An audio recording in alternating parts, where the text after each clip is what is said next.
right. I was a Hoyle before I married. I was born at Andrews, North Carolina. And my daddy went to the cotton mills back when we were young. There wasn't any work around home. And we were around the cotton mills a lot when we were young. And I met my husband at Balsam, North Carolina. He had come to bring a gun back to my uncle that he had borrowed, and I were hanging out clothes. And that's where I met my husband. There it just clicked off. We got married in 1935. And we've lived here since 42. And we've just had a real good life. We've had a lot of troubles in our lives, but I think everybody does, of different things and all. But we've enjoyed our life and got along real well. And I'm proud of my children and my great-grand, all of them. They all love music and all, except my daughter's not that crazy about music. She'll come and say a little while, but she never was that crazy about it.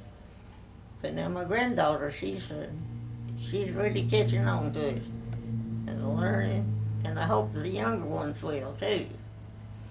And we just met so many people. My husband was born at Pisgah Forest. He was born in 1913. And he worked for the railroad, the Southern, Norfolk Southern now, but it was just the Southern when he worked there. And he worked, well, all his family were railroad people. And they, just a whole big family of them, railroaders. It's just one thing, it's kind of different from any other jobs, I think. It's just different from many jobs. Miss Heights here, the music started about 30 years ago. Her husband, Wayne Height, he worked on the railroad with me. I'm Rex Penley, and he was a conductor on the Southern Railroad. At that time, it's a merger with the N&W. Anything I've ever seen got into him in the little train business. Well, he started out as a brakeman, and he got promoted, though, to a conductor. And he worked for 32 years on the railroads. And he got crippled up back in, let's see, 60-something. He got crippled up on the railroad, and that's when he charged most of his woodworking. Well, he liked his woodworking, I think, better than anything he ever done. He would go out there and sit out there all day and work on his woodworking. Of course, he didn't like the finishing work of the stuff. He liked just the rough part of it.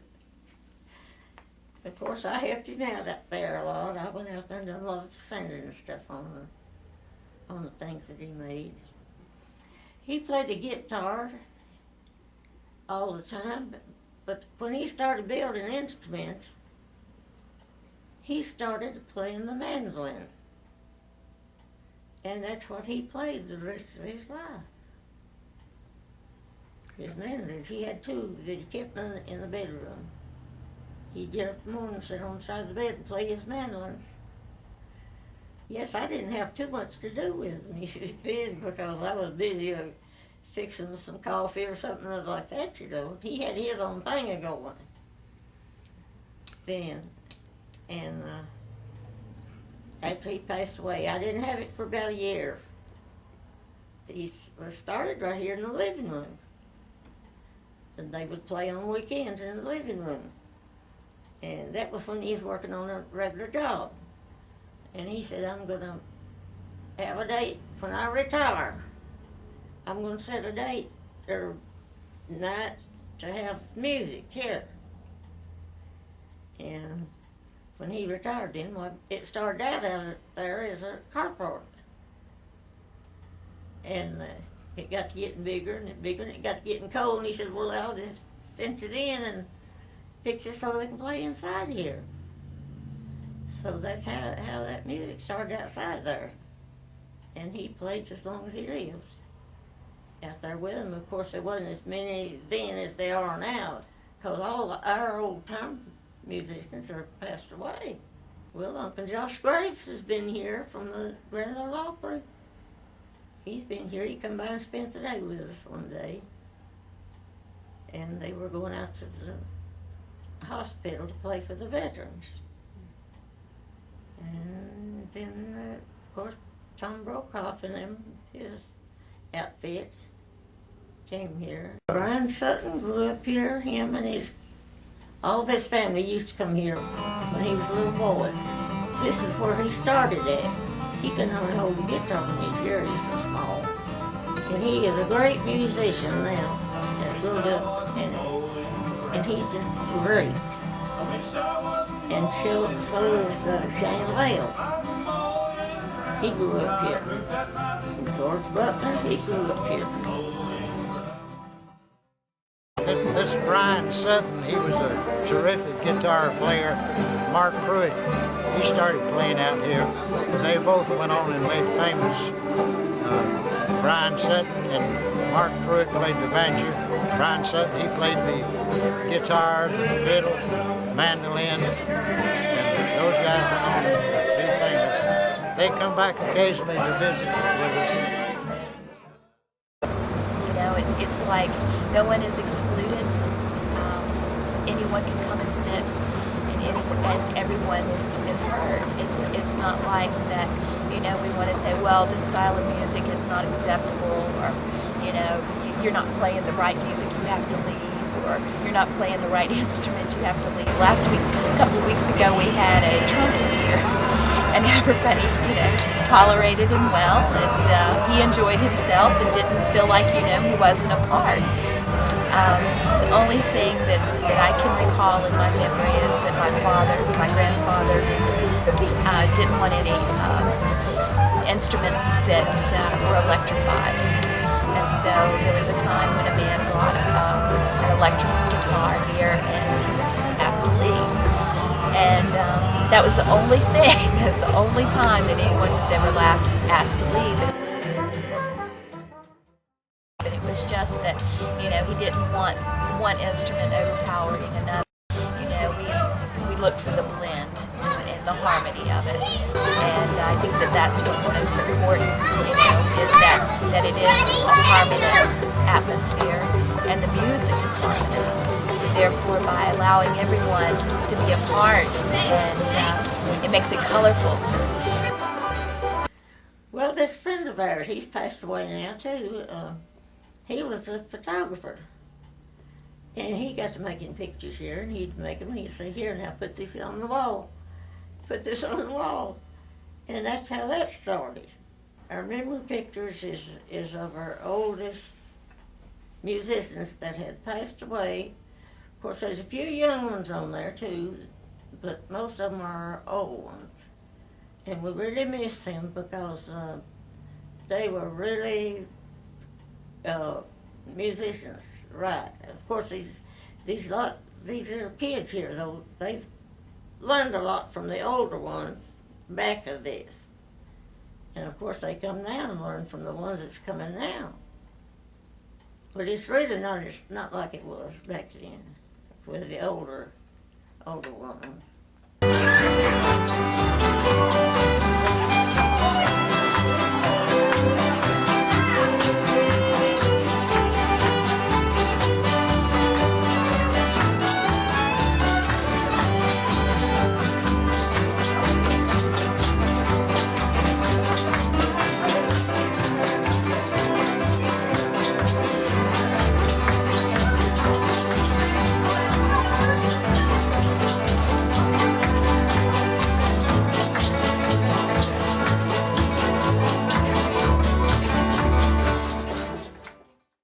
We used to have a good time. There's so many good people around, and everybody, I hope everybody just enjoys it as much as I do.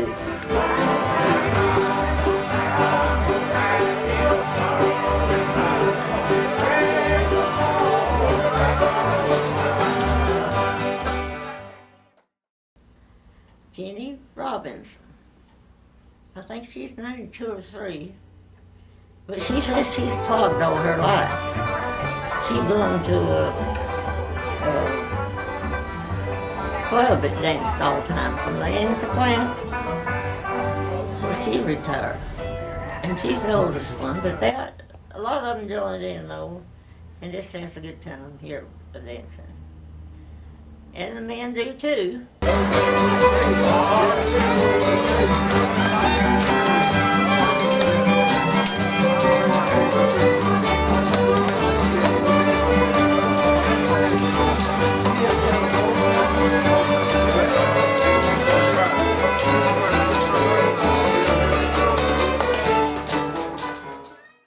We do not have no alcohol inside or outside either, if we snow it.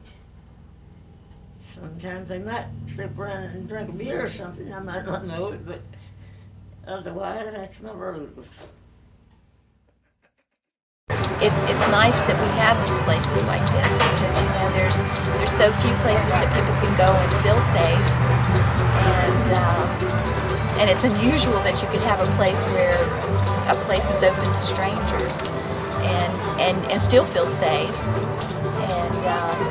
and never have had any trouble here. So you know, to me it's a treasure. I don't think there's any treasure in life as great as this because the love and the openness, the caring that's exonerated here is just exceptional. And you know, people bring their children and the children play, and you know, it's just an evening of good times and fun. Ed Netherton is something else. That man is talented any way you take him.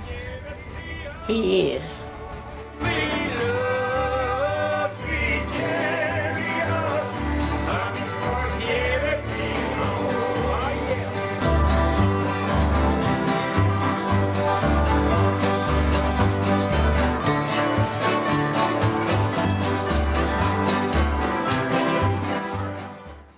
I am 74. When I'd hear a tune of music, then I'd start dancing. And learn how to do whatever the music was playing, then that's what I'd try to do. And then in my younger days, I'd go to the places where they have these square dances and buck dancing and waltzing and all, and then I'd join in.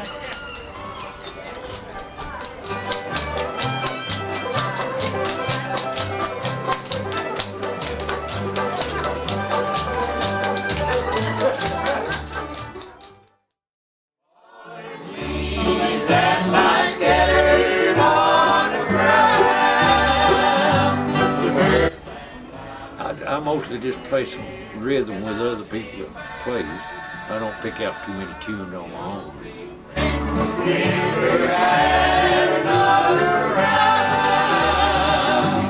They are scattered like the leaves upon the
my brother and sister,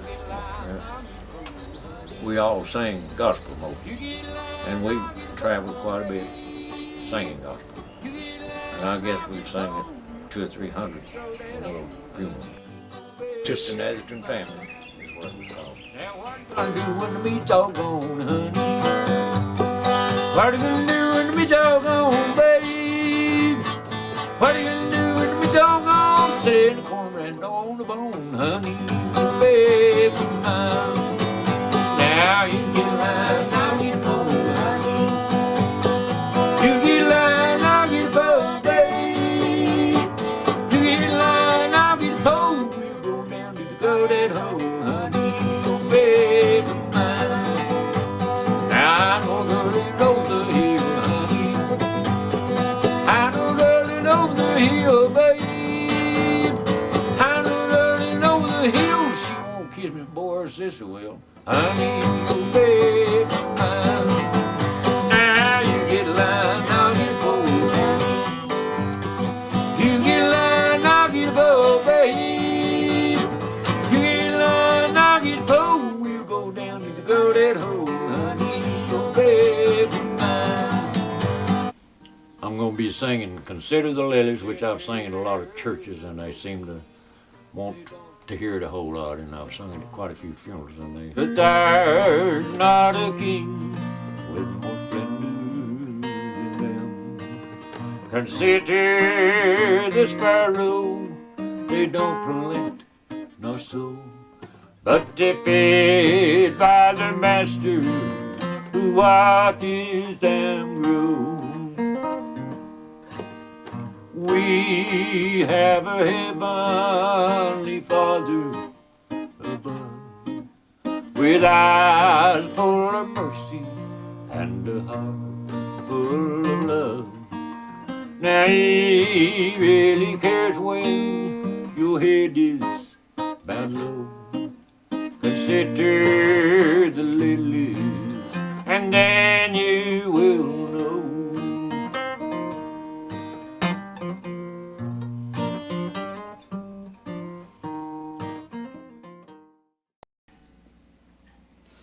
In 1942, Ann and I met.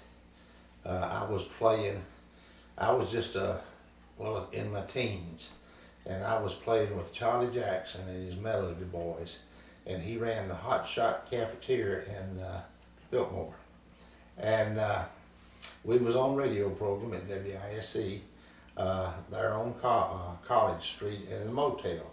They had a big, it was a hotel, but there's a parking garage there now, so they've tore it down. But we played there every Tuesday morning and Thursday morning, and we went on at 7 o'clock.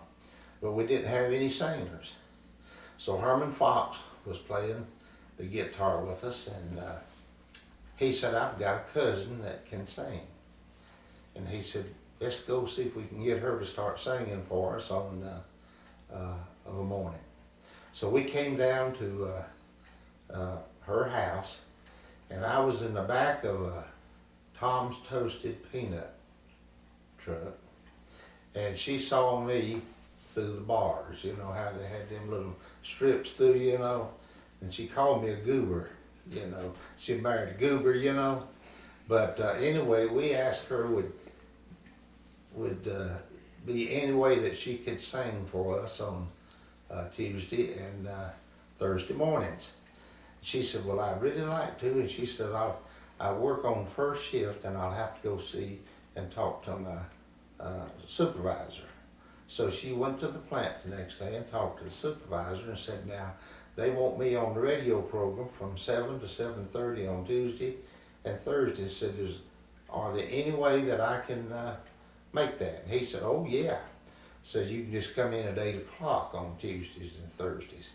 So she caught the 7 o'clock bus and rode to town and got off up there at behind Cressy's there on College Street, and walked up to the Langren Hotel, and she would sing for us, and then she'd catch a sip. Let me off.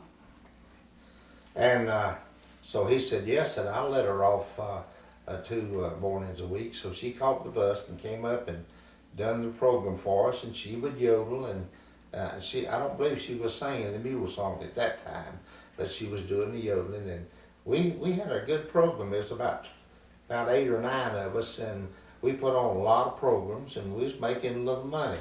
We had us a show reel, and we put on in movie theaters, and just how they used to do. They would give you about 40%, and they'd take 60%, for your programs, and so we was doing pretty good, and then I decided I wanted to marry her.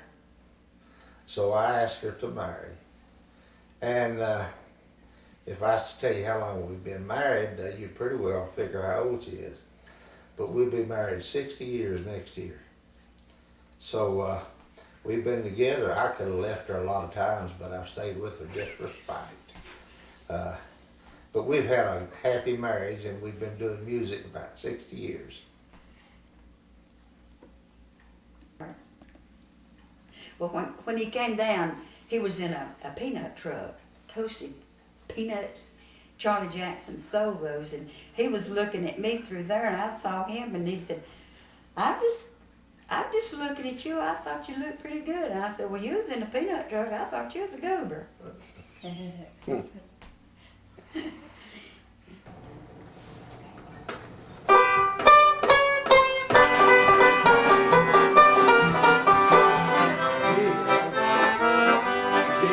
William said C. I said, gee. Oh, I saw it. Need a hearing aid too. I was about 16 years old when I started, and then I just kept practicing on, and I guess I was close to 20. I had gone to work in a textile plant, and I guess I was about 20, but I didn't meet William till about 42, and we got married at 44, and then we started playing around places where people would invite us to come and play, and then it just grew from that, and anywhere they let us play, we'd go.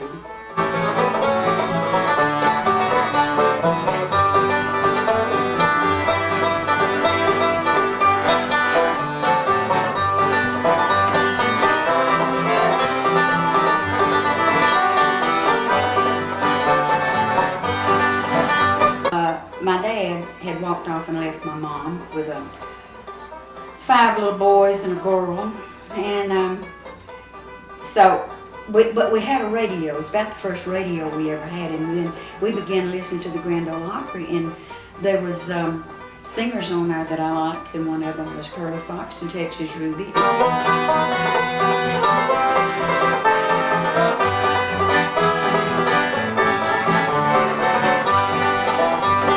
And my uncle had a guitar, and he was a real musician, and he let me borrow it. And my mom taught me to play. She was a better guitar player than I was. But I learned how to play and to keep time with myself and with my singing. And after so I thought that I could do something like everybody else was doing, because Reed Wilson had started a Saturday Night Roundup.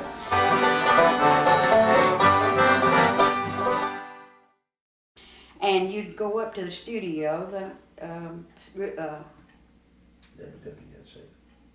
WWNC. Was it WWNC? Okay, you'd go up to his office up there, and where they broadcast from, and you'd try out, just you and Reed. And so he liked it, and he asked me if I'd be on Saturday night, and I said, yeah, I'll be there. So I went, and when I sung, the first prize was $5. And the second was $3, and I don't remember if there was a third prize or not. It seemed like it was just 2. But anyway, I won first prize. Well, that just did something for me. And then I got acquainted with the Carson sisters, and they had a car and I didn't, and Reed began to have these programs out at schoolhouses all around in Buncombe County, and they would come by and pick me up, and I would go with them, and we'd play at the schoolhouses, and I won the first prize several times at that. And then when the Saturday, this Shindig on the Green started in McCormick Field, and I went the night that they went, the Carson sisters went, I went with them, and they sang and Reed let me sing that night, and I think I won a prize that night. I'm not sure about that, but they sang, and they were really good. I really liked them, and we became great friends, and they took me to a lot of places where I went. And otherwise I wouldn't have got to go had it not been for them. And it just grew, and then from that, and then when the Shindig started, after we started playing at Pritchard Park during World War II, selling bonds. And my cousin Farm got our program. yeah, Farm and Home Air program. My cousin Herman Fox was a real guitar player, and he played with us. And what's the other guy's name? Played the piano, and he played the piano, and we played in Pritchard Park just about every weekend and sold war bonds. And it just went from there on to the Shindig on the Green, and then at the folk festival. And then they just invite us to come, and then from that it just started growing, and a lot of places around have called us to play for them, the Nature Center and the First Step Farm, and the Apple House, and we play there. And but we played. Do you know any other places, William, that you? Oh, schoolhouses. Yeah, our daughter is a teacher's aide, and we've been to Johnson School a lot and played for the school, and then we've been to Weaverville School and played for the children over there, and just places like that, anywhere they'll invite us to come, and we just go and play. And then I met William in 42. That thing at the McCormick Field was in 39. That was the first time I ever played it at that. But then Reed Wilson, before I met William, he was stationed at Maxton, North Carolina, in the Army, at a glider pilot's place down there. And he sent me a letter and said, Annie, I want you to come and go with us and play for the soldiers. And this is why I had this paper here. And we went down there and we spent the night. They sent a plane up here, 2 planes up here, and brought the whole bunch that Reed invited to go. This is the picture of all of them that he invited us to go. And we went down there and we spent the night, and we played for the soldiers down there at Camp Maxton. And then's when I met William, and I started playing with Charlie Jackson and the Melody Boys, and then we started going to schoolhouses and places like that, and we began to get paid, and that was real good. That was nice. I thought that was something that I'd get paid for what little thing I was doing. Herman gave me that right before he died. He said, Annie Mae, I played for you to dance when you was in diapers. I said, well, I didn't know nothing about that.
we began listening to the Grand Ole Opry, and there was singers on there that I liked, and one of them was Curly Fox and Texas Ruby, and he would do the mule song, and that fascinated me.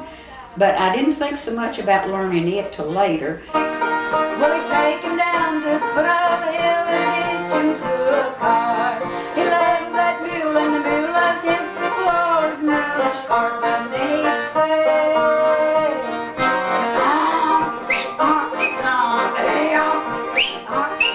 and he'd carry him down the parade.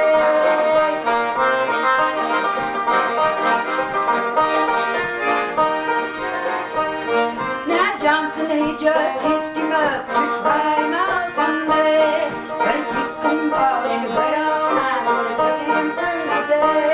Well, he'd wink one eye and shake his tail, but he greet you with a smile. He'd telegraph that left hind leg and keep him for a mile, and then he'd say, and he'd carry him down the road.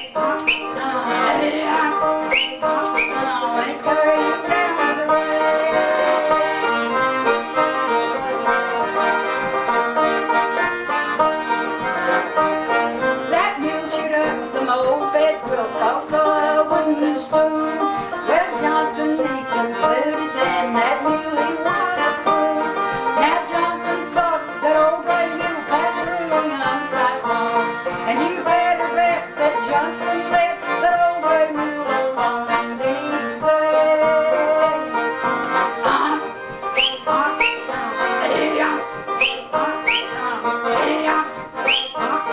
and he carried him down the way.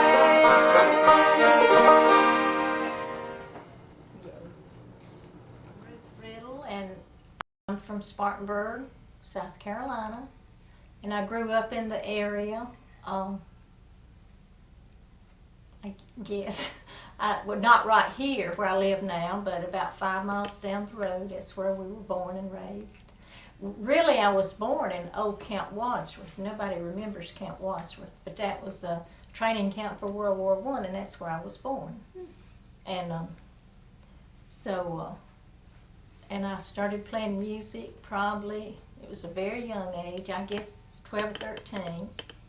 We lived on a farm, and we got the magazine, the Farm Journal, and I would look at it from cover to cover because we didn't have anything else to do.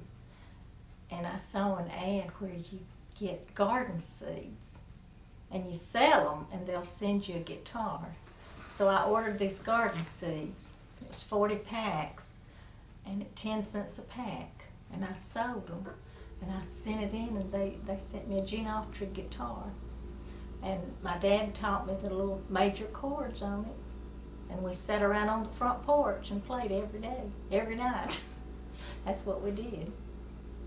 And then when I got out of high school, though, now I got me a job and I got me another guitar. Went in the music store and I told the man I wanted a pretty good guitar. And he sold me a little Gibson. It was $99.95. And I paid $5 down, $5 a week. I only made like $30 a week, you know, so that was a big price, I guess, then. And that's how I got started. I was born in 1933. I'm 70, be 71 in September of 2004. I'll be 71, and was born in 1933. And as far as I know, my dad always worked. You know, I know there were some hard times then, but he always had a job and worked at something. And so we were not destitute, but we were poor because there's so many of us, you know. When I was 8 years old, we moved down to my dad's farm in the country, and there he had 23 acres, and that's where we lived, and where I learned music. And you know, we sort of didn't get to town and couldn't take lessons, so we had to learn at home. And I learned to play piano through a mail order catalog thing, mail order service. I paid $2 a month and I learned to play piano. I took lessons at home, you know. We had to do things like that because we couldn't get to town. It was too far. There's 6 of us living.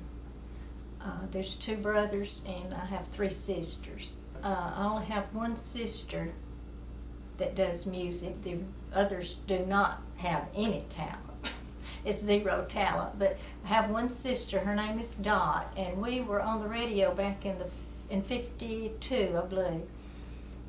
We were on a show in Spartanburg called Dixie Jamboree, and we sang together, Dot and Dolly. And in the meantime, we had got an accordion. My dad had bought us an accordion, and we played it. I played it, and she played the guitar, and we sang. And we were known then as Dot and Dolly.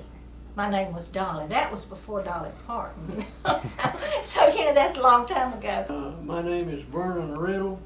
I was born in Glendale, South Carolina in 1935. And I was raised up there in Glendale until I was about 20, and then I got married and I moved into Spartanburg. And from there I went into the Air Force, United States Air Force, which I stayed 20 years in that.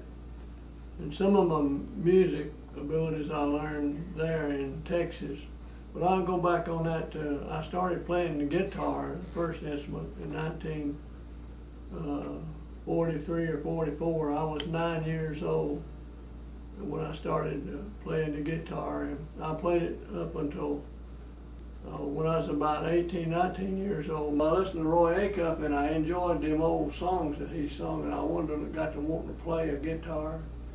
So my dad got to looking around. My dad raised chickens. He had a bunch of banny chickens, and some of them was registered kind of chickens. But anyway, he found this man over there that I knew, his son.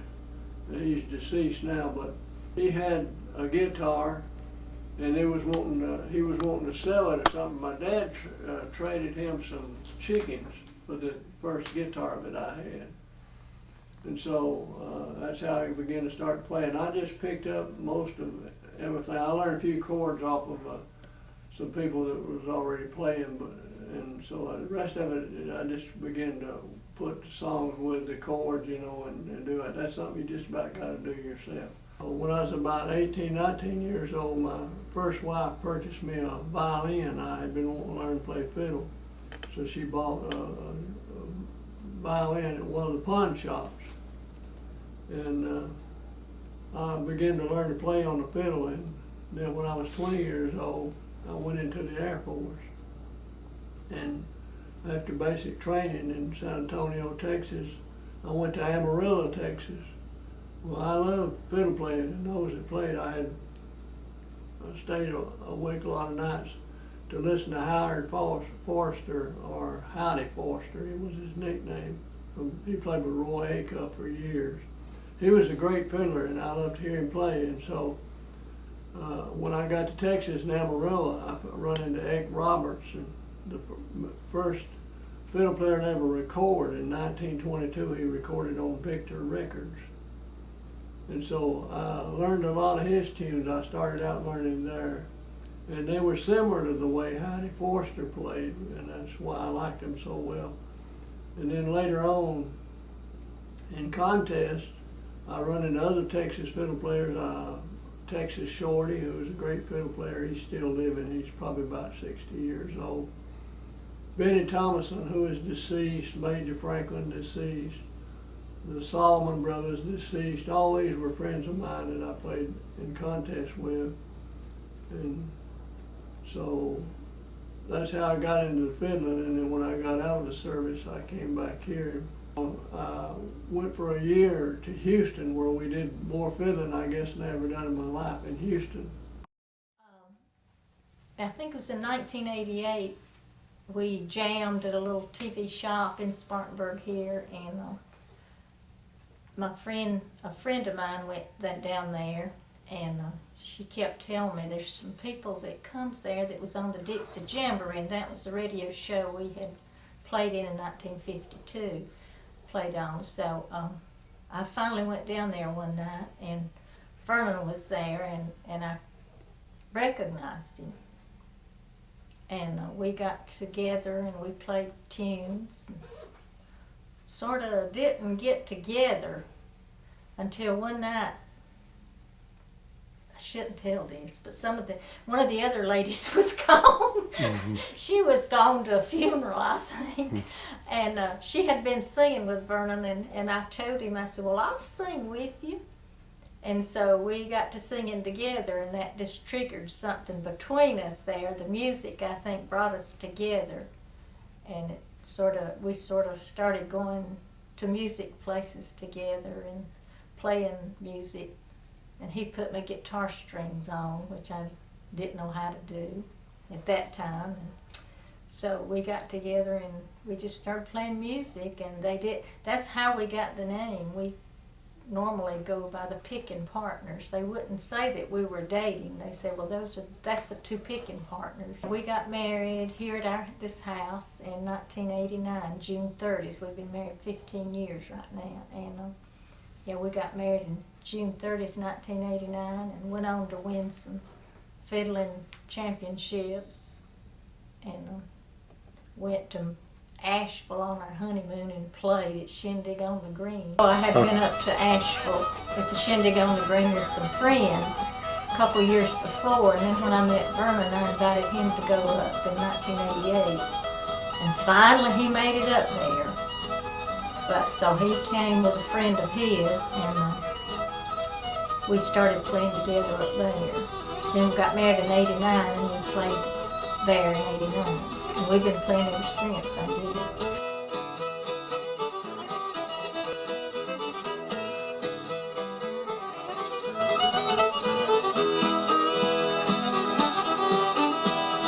And as you see, some of them are small here, so they're taking up the tradition. We hope they're gonna keep picking and grinning.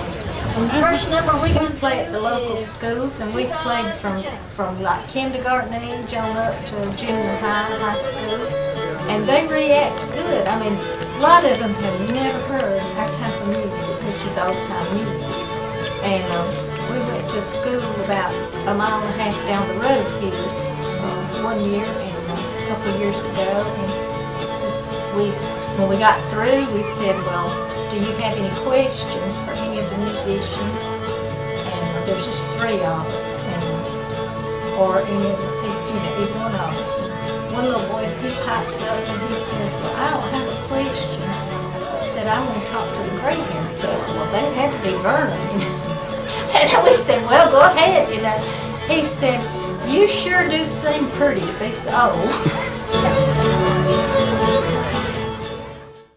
But to them, we're heroes or we're stars, and it makes you feel good to know that they do appreciate your music. And so we just try hard to do a good job for them. I was nominated for this award, the Gene Laney Folk Heritage Award, and I won it in 1999. And so we went down to Columbia to the State House.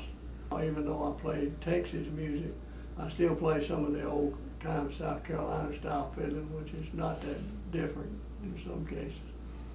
I play that, and so that's what it was for keeping up the fiddle tradition. Come and sit by my side if you love me. Do I hasten to beg me adieu?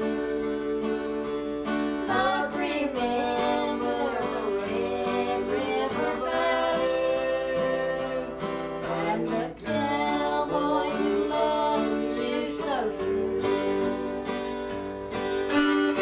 This fiddle here is I bought in 1960, and when I went back to Texas after I did an overseas tour, I went back to Texas. Ike Robinson did some repairs on it, so he repaired this fiddle. He took the top off and worked on it and everything. And so his name's inside of this fiddle. He signed it in pencil in there, but his name's in there in 1961. And so this has really been a good fiddle. It's got a Stradivarius label in it. Would a word from my lips cause you pain? I promise to be yours forever if you only would love me again. Oh, bury me out on the prairie where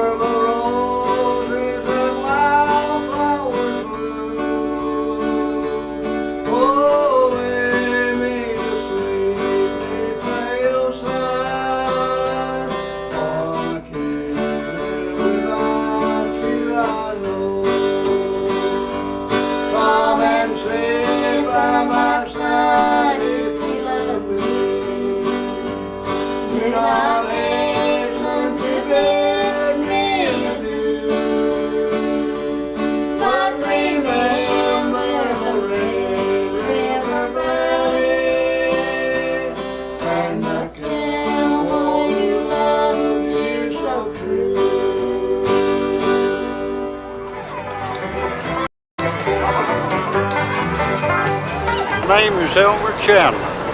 I grew up in the Lonesome Mountain community in Madison County, and I'm 81 years old. Then about a mile, my old home house where I grew up is in about a mile of where I live now. My family always lived in the Lonesome Mountain community. Actually started dancing at home back as far as I can remember, and in the little one-room schoolhouse, church house there in the community, in the Lonesome Mountain community. And by the time I was 8 years old, I had my own step developed that I've always used for a square dancing step. That was in the, what I said, in the one-room schoolhouse, church house combination of Presbyterian schoolhouse, church house, and I learned there, and at home with my grandpa playing the harmonica and the juice horn. And at the church house, the minister played the harmonica, and his wife, her oldest daughter, played the piano. Well, by the time I was 8 years old, I had me a square dance step developed to suit me. And I've always used that same step. And when I entered college at Warren Wilson College, square danced at the Old Farmer's Ball on Warren Wilson Road. And those people out there, they didn't copycat my step. And I put in 1 year at Warren Wilson and transferred to Western Carolina. And I had to find me another place to square dance when I went to Western Carolina, and it happened to be Maggie Valley. And I met a gentleman by the name of Lamar Lunsford Sr. and one by the name of Sam Queen Sr.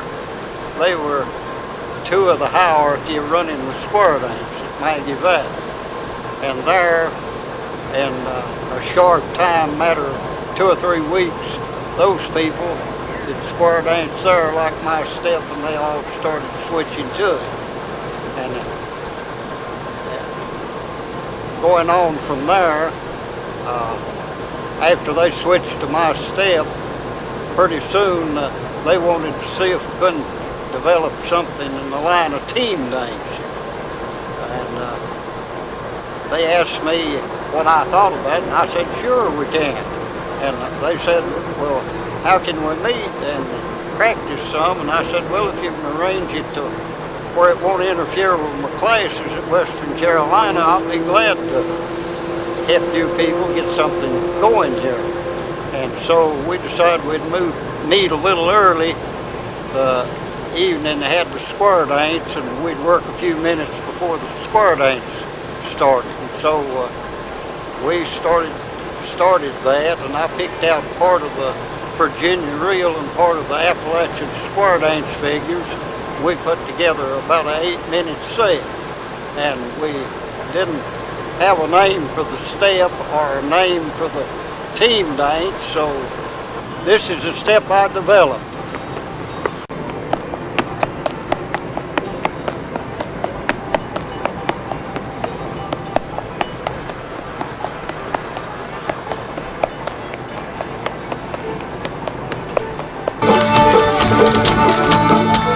We threw around a lot of ideas for names, and we finally settled on the name clogging for the step.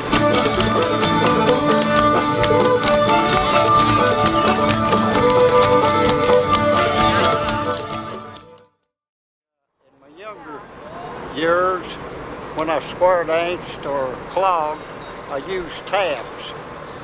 Now at my age, I use the type of shoes I'm wearing now, which is light, thin sole shoes, and I'm really afraid at my age to try taps. I haven't tried taps since I got back into dancing in 1999 after the heat wave broke. Now, at my age now, since I got back into dancing after the heat wave broke in 1999, I usually dance about 3 times, and every now and then, maybe 4 times a week. Dance all over now, all over the whole region, East Tennessee Valley and Western North Carolina.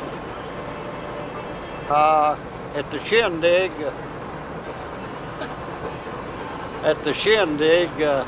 maybe 2 or 3 times during the season. I don't come to it regular. I have other places to go. And in Western North Carolina, I go to North Mills River, the Depot, Hot Springs, Mars Hill, up this way, Warren Wilson College, the Apple Orchard on the Blue Ridge Parkway, Kings over on the Yancey County, Mifflin County line, just Mrs. Heights out on Brevard Road, just all over everywhere.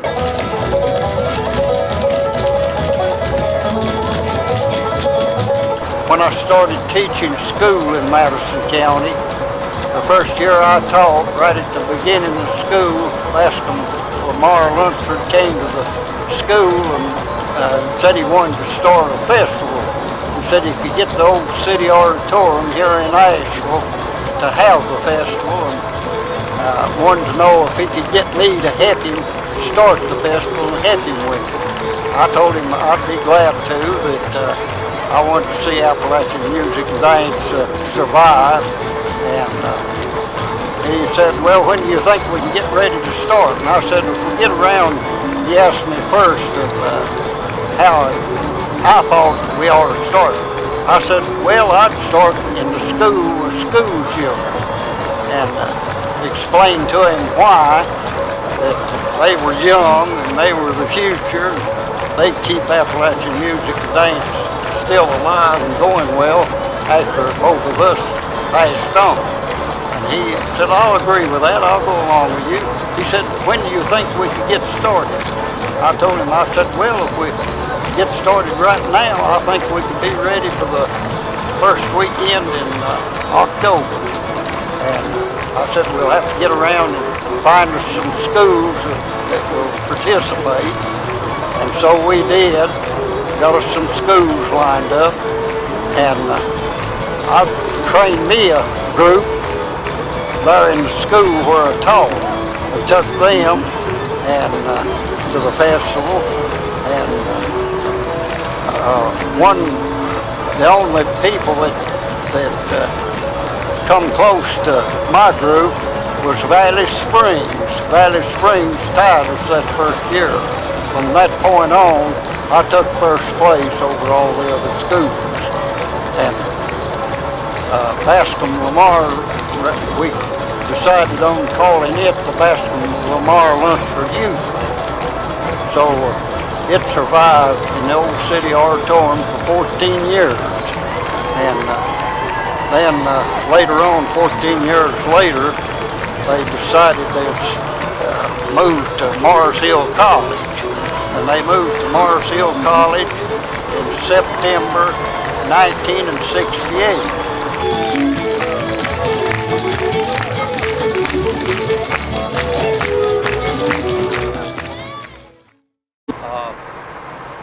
Was out at North Mills River. It's been, I guess maybe 3 or 4 weeks ago on Saturday night. They had a good band out there that night. They called the Cherokee Band from Jackson County. And everybody that came there that night came to dance. And I danced for 2 hours and 45 minutes straight, every tune they played. One lady, she jumped out in front of me, and I'd started to go back and sit down and rest a minute or two, and she jumped out in front of me and said, I need a partner. And I said, well, I guess they play a slow tune now. They played a fast one. It's time for them to play a slow tune. Let's just get back up on the stage here, back up to the stage. And we'll start dancing when they start playing. So we did, and when we started to dance, she said, I like to dance close. And I said, lady, you got it. And we danced, and I danced close with her like she wanted to dance. And when it was over, she gave me a big hug, and it happened to be the gentleman that owns the place at North Mills River. It happened to be his fiance. They were engaged to be married. So they were sitting together and dancing together up to that point. And at that point, he got out and started dancing with other women and never did sit with her anymore or dance with her anymore that night.